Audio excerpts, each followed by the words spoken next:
And you guys can see I'm keeping it open. These huntsmen are really like, they have a bad reputation for no reason.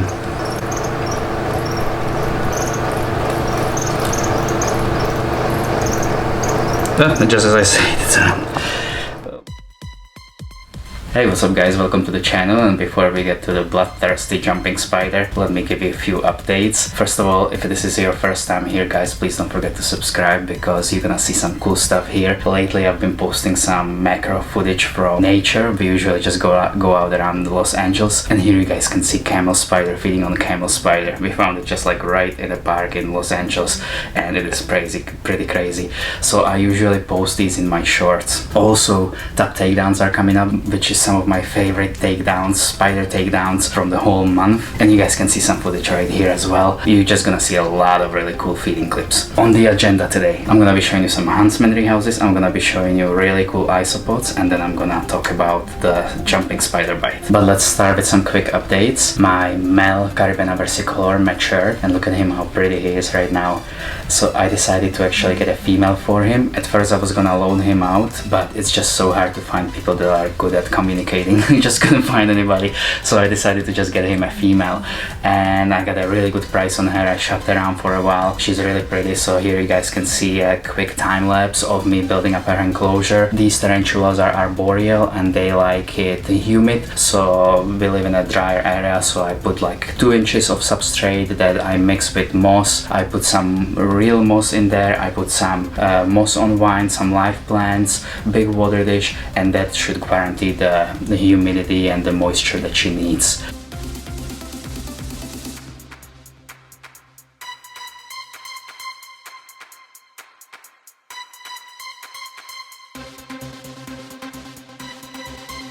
Next, let's rehouse 7 huntsmen, and I actually just cut it to 2 rehousings because the rest of them were kind of boring and just kind of like straightforward.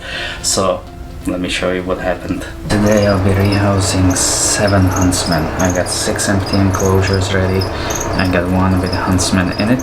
I'm gonna take this one, put him in one of these enclosures, and then put one of the huntsmen from the smaller enclosures into this one.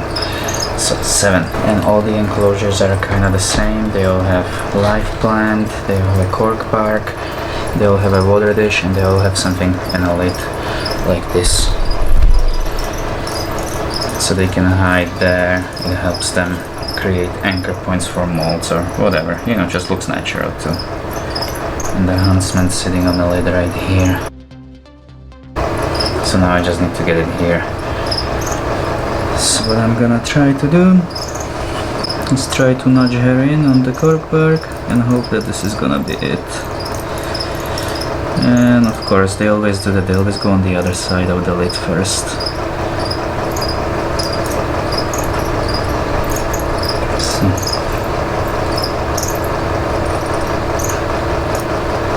Alright, I think I got her. No, still not. Still on the lid. Let's try something like this. 1, 2. There you go, she's in. Alright. First one done. So, who's next? Maybe I'll take the easy one. Yeah, this is gonna be easy. Okay, so this one is actually sitting on a cork bark. So what I'm gonna try to do is to take the whole cork bark and put it in a new enclosure and be done with it. And you guys can see I'm keeping it open. These huntsmen are really like, they have a bad reputation for no reason.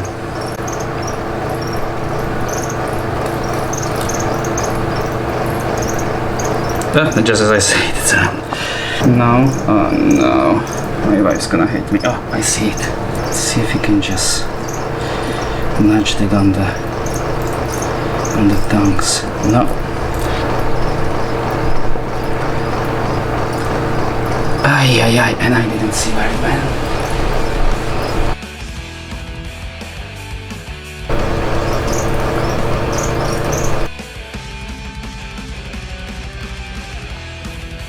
I had a feeling it's not gonna be easy. Yeah, this is gonna be easy. Okay, so we have him cupped. And what I'm gonna do this time is just put the cup in there. Oh, I can even remove it now. He's in. Perfect. And here's a quick pre-recorded video from when I received isopods, Montenegro clowns, really cool one. Thank you so much, James, again, really appreciate it, bro. I owe you. Super exciting, I got a package from James, one of our viewers and one of the guys that I chat with all the time. Thank you so much, James. I got some Montenegro clowns right here and some really pretty plants. Wow, so cool. These are really cool. Let's take a look at the Montenegro clowns. So these are isopods, in case you guys are not aware.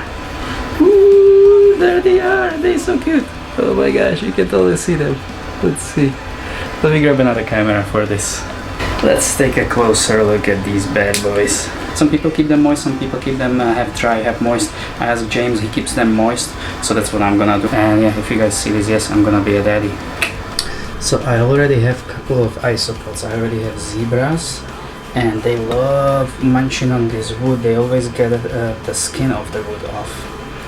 So let's put these bad boys in here. Ooh, that is a nice amount. Wow. So let's talk about the bloodthirsty jumping spider. Basically what happened is I was pairing up my Hyllus diardi jumpers and I kept them in a butterfly habitat. They were loose, I opened up the enclosure and they were walking around freely. I was able to get the male in his enclosure, no problem. And I play with these jumpers all the time. They jump on my hand, I hand feed them, they crawl on my head. But this time I got a little careless. I ended up grabbing the female just like a monkey would. I was just like wow, grabbing her like this, and of course she didn't like it and she bit me. When I'm walking to the kitchen, I was bleeding a little bit. Basically the bite report would go something like this.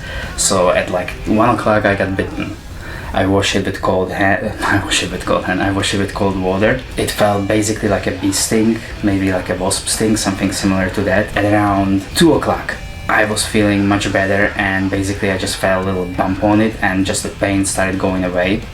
Next day, when I woke up in the morning, all the pain was gone and I only had a little bump. But I would not underestimate jumping spiders, and I'm gonna tell you now a story that somebody that I 100% trust is a scientist told me recently, and that normally I would not believe. If I would just read it on some forum, I would feel like, okay, it's just some, he say, she say, like I wouldn't believe it. But to this guy, I totally believe him, just because he's a very trustworthy source. He was working with Pedipus pius, which is a small, which is not a small, it's a small spider, but it's not a small jumping spider. It's like a medium to large size jumping spider, and the jumping spider jumped on his finger and bit him. He said he felt like it was completely unprovoked, and not only that, it sent him to the hospital, to emergency room. He said he was feeling so bad that he had to go to emergency room. So moral of the story is I would not underestimate jumping spiders' venom, because we don't really know much about venom of spiders, period, and you don't know what your reaction is gonna be to it. So of course, since then I've been handling my jumping spiders, like I was before, but now I'm like more careful how I approach them, because they're still spiders, I wouldn't approach my Huntsman or my Tarantula that way, that I would be just like, oh, come here, so I gotta respect them, and I do now.